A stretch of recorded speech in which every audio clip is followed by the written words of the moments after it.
देखिए, उन्होंने दो तीन बातें कही हैं। एक बात तो उन्होंने कहा कि ये हिंदू राष्ट्र है और संविधान की प्रस्तावना में हिंदू राष्ट्र है। उनको ये पता नहीं कि हिंदू राष्ट्र सिर्फ एक नारा हो सकता है, और जो लोग हिंदू राष्ट्र का राग अलाप रहे हैं वो देश के आईन को, देश के संविधान को कुचलना चाहते हैं। हिंदुस्तान एक धर्म का नहीं है, 140 करोड़ शहरियों का है। अगर हिंदू राज होगा तो हिंदुस्तान का संविधान मर जाएगा, संविधान नहीं बचेगा फिर। क्योंकि हम देखते हैं जो भी इस्लामिक देश हैं जहां कुरान के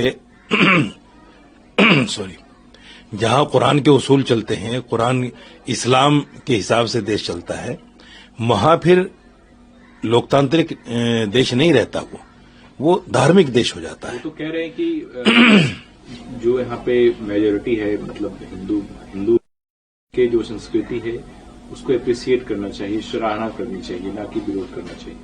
नहीं, अब आप देखिए कि दुबई में 8% हिंदू है, बिल्कुल सेफ है। ओमान में 5% हिंदू है, बिल्कुल सेफ है। सऊदी अरब में 15% हिंदू है, बिल्कुल सेफ है। यहां हिंदुस्तान में 80% हिंदू होकर सेफ नहीं है। ये बड़ा अजीब, मतलब हंसी आती है ये बात सुनकर। और ऐसा मुल्क, जिस मुल्क में प्रधानमंत्री से लेकर चपरासी तक हिंदू है, सारे कोर्ट के जजेस हिंदू हैं, आईएएस, आईपीएस, डीजीपी सब हिंदू हैं, और फिर भी यहां 80% हिंदू खतरे में है। ये हिंदू राष्ट्र का नारा और हिंदू को खतरे में बताना, ये सिर्फ वोट बैंक की राजनीति है। इसका संविधान के आईन से, संविधान से कोई लेना देना नहीं है। मैं मानता हूं कि आरएसएस एक बड़ा संगठन है, उसके प्रमुख को बहुत सोची समझी बातें करनी चाहिए। ये कंट्रडिक्शन जो उनकी बातों में आता है, कभी वो कहते हैं कि मुसलमान के बगैर हिंदुस्तान का वजूद नहीं, मुसलमान था, है और रहेगा। कभी कहते हैं यहां का रहने वाला हर आदमी हिंदू है, मुसलमान को मानते ही नहीं। तो ये जो इस तरह का कंट्रडिक्शन है उनकी बातों में, उसको कम से कम सोच के बोलें। क्योंकि आज मीडिया का जमाना है, सोशल मीडिया बड़ा एक्टिव है, आपके सारे बयानात को लाइन से लेके आ जाता है। आपने फला टाइम ये कहा था, फला टाइम ये कहा था। तो सुन लीजिए, हिंदू राष्ट्र सिर्फ एक नारा हो सकता है। हिंदू राष्ट्र, जिस दिन ये देश हिंदू राष्ट्र हो गया, उसी दिन संविधान खत्म हो जाएगा, और फिर यहां मनुस्मृति लागू होगी, और मनुस्मृति में जो भी दलितों के साथ और दूसरे धर्मों के साथ किया गया है, बताया गया है, वो सब कुछ लागू होगा। सस्पेंडेड किया है उन्होंने जनता उन्नयन पार्टी, कैसे देख रहे हैं उनकी पार्टी के भविष्य को, अपने बोल जाने वाले चुनाव? कोई भविष्य नहीं है। आप देख रहे हैं असदुद्दीन अवैसी की जो पार्टी है, मजलिस इत्तेहादुल मुस्लिमीन, और उसके पहले अगर मैं जाऊं मुस्लिम लीग, मुसलमानों ने इसलिए नकार दिया उसको क्योंकि उसका नाम मुस्लिम लीग था। मजलिस इत्तेहाद बैनुल मुस्लिमीन को इसलिए मुसलमान एक्सेप्ट नहीं कर रहा है खुलकर, इसलिए कि उसका नाम इत्तेहाद बैनुल मुस्लिमीन है। मुसलमान की पार्टी मुसलमान के नाम पर या मस्जिद के नाम पर, इस तरह की कोई पार्टी देश में कामयाब नहीं हो सकती। इसलिए इन्होंने जो षड्यंत्र रचा, हम तो ये समझते थे कि शायद बाबरी मस्जिद के लिए काम कर रहे हैं, इसलिए हमने भी खुल के समर्थन किया।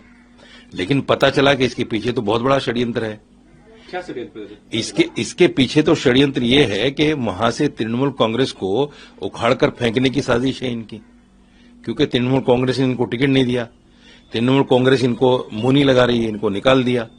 तो ये चाहते हैं कि अब तृणमूल कांग्रेस जो है यहां से साफ हो बंगाल से। ये इनका षड्यंत्र है। और बाबरी मस्जिद के नाम पर जो करोड़ों का चंदा इन्होंने इकट्ठा कर लिया है, कौम तो उसका भी हिसाब मांगने वाली है इनसे कि भाई क्या है, कैसे है, ये क्यों हुआ है। ये बहुत बड़ा घोटाला है। और मैं तो कौम से कहूंगा कि इनसे सबसे पहले बाबरी मस्जिद के नाम पर जो चंदा इकट्ठा किया है उसका हिसाब ले, उसके बाद में देखेंगे पार्टी वार्टी तो बात की चीज है। सर, बांग्लादेश दिन पहले एक हिंदू युवक को पीटा गया, मॉब लिंचिंग किया गया, उसके बाद उसे रस्सी में बांधा गया, जिंदा जलाया गया।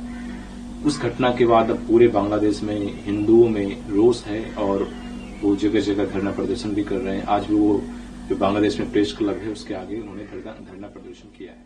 कैसे देखते हैं? इलाज बताया ना मोहन भागवत जी ने कि जहां जिस देश में जो माइनॉरिटी है उसको इकट्ठा होना पड़ेगा। ये बहुत बड़ा इलाज बताया है मोहन भागवत जी ने। आप बांग्ला पूरी घटना जो बांग्लादेश नहीं में नहीं हो रहा है, उसको आप कैसे देखते हैं? मैं बता रहा हूं उसी को। बांग्लादेश में एक हिंदू का इस तरह से वहशियाना कत्ल होता है, हिंदुस्तान का एक भी मुसलमान उसको जायज नहीं ठहराता, हम कंडम करते हैं उसको। लेकिन मोहन भागवत जी, जब यहां मुसलमान की मॉब लिंचिंग होती है, अभी हाल ही में मोहम्मद ताहिर की मॉब लिंचिंग हुई है, आप उस पर एक बार नहीं बोलते। यहां माइनॉरिटी 40% माइनॉरिटी है, 40 नहीं 25 लगाइए 20 लगाइए, यहां है हिंदुस्तान में, मुसलमान खासतौर से, दूसरों को छोड़ दीजिए। आप माइनॉरिटी के लिए एक बार आवाज नहीं उठाते। आपको बांग्लादेश का हिंदू तो याद आता है, अपने देश का मुसलमान याद नहीं आता जब उसकी मॉब लिंचिंग होती है। तो ये रेसिज्म है, ये एक तरह से हिंदुओं को उकसाने वाला काम है। सवाल ये है कि बांग्लादेश में अगर हिंदू को मारा जा रहा है, मुसलमान भी कंडम कर रहा है, नहीं होना चाहिए। ये सरकार टू सरकार बात होनी चाहिए। आप कहते हैं हम तो सरकारी ऑर्गेनाइजेशन है ही, सियासी ऑर्गेनाइजेशन है ही नहीं, और आप बातें सियासी करते हैं। आपको तो सरकार के ऊपर छोड़ना चाहिए सारी चीज, सरकार देखेगी उस बात को अगर जुल्म हो रहा है कहीं, क्योंकि सरकार के अपने मामलात होते हैं दूसरी सरकार से। सवाल ये है कि आप यहां के मुसलमान के लिए भी आवाज उठाइए, तब आपकी आवाज बांग्लादेश के हिंदू तक कारगर साबित होगी। अगर आप यहां के मुसलमान के लिए आवाज नहीं उठाएंगे तो आपकी आवाज बांग्लादेश तक नहीं जाएगी।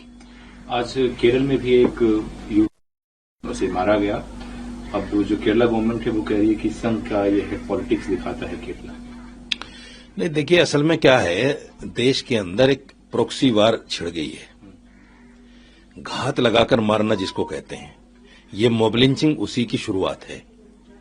जैसे ही कोई मुसलमान मिलता है दाढ़ी टोपी वाला, उससे पहले तो वंदे मातरम बोलने को कहा जाता है। अगर वो वंदे मातरम नहीं बोलता है तो उसकी मार पिटाई होती है, और यहां तक कि मॉब लिंचिंग भी हो जाती है।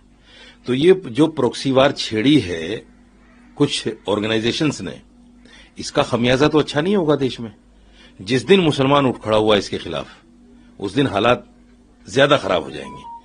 इसलिए मैं कहता हूं सरकार से कि ये जो प्रॉक्सी वार है, इसको रोकने का काम करे सरकार।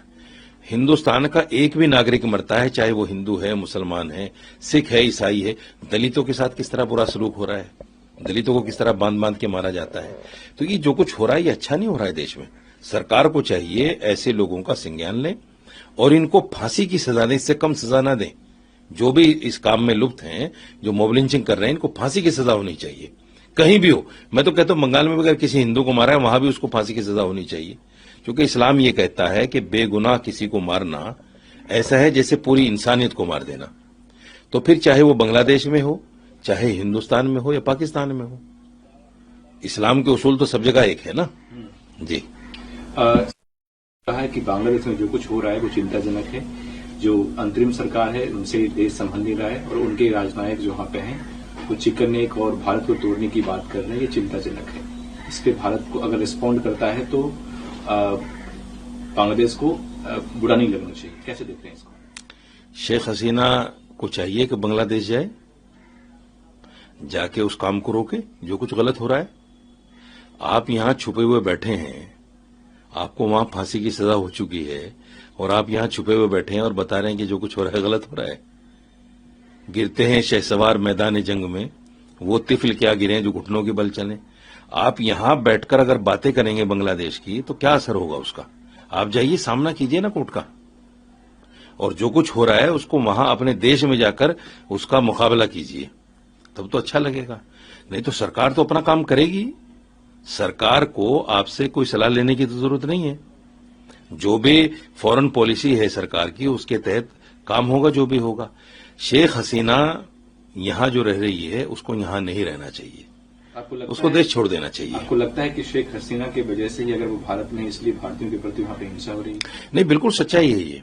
देखिए, वहां के लोगों में जो शेख हसीना के प्रति रोष है, उसको अगर पता चलेगा कि वो हिंदुस्तान में है, तो वो जाहिर बात है हिंदुस्तान के खिलाफ काम करेंगे।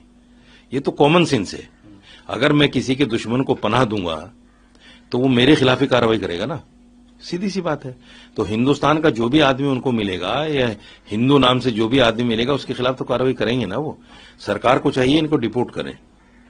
अगर आप जो घुसपैठिए हैं उनको बाहर भेजना चाहते हैं, ये भी तो घुसपैठिया है।